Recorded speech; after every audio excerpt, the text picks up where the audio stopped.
Reliance Industries has partnered with Rolls-Royce to develop capabilities for designing, manufacturing and delivering indigenous aero-engines for India's Advanced Combat Aircraft program.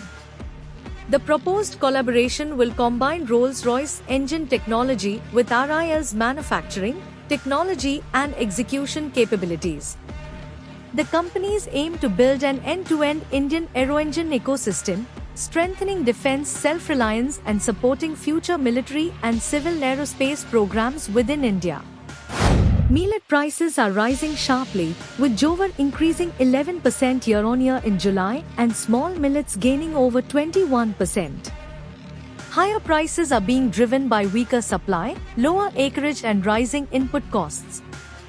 The trend could increase the cost of millet-based packaged foods, including snacks, biscuits and ready-to-eat products, adding pressure on consumers and food manufacturers across India in coming months.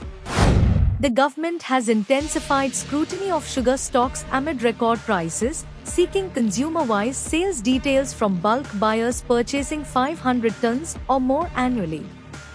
The move follows stock verification and directions requiring sugar mills to clear stocks within 7 days of sale.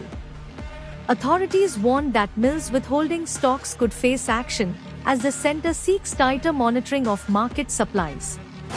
% on imported drones and components, intensifying efforts to reduce US dependence on foreign suppliers, particularly China.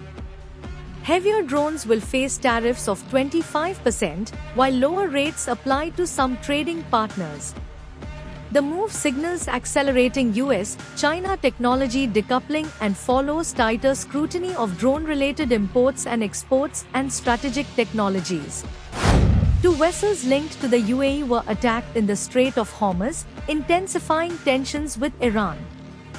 The US says it may announce tougher measures next week, while officials warn of unprecedented economic isolation. Washington is also weighing a blockade and broader pressure as shipping risks rise. The developments come amid growing concerns over energy supplies and global trade disruption.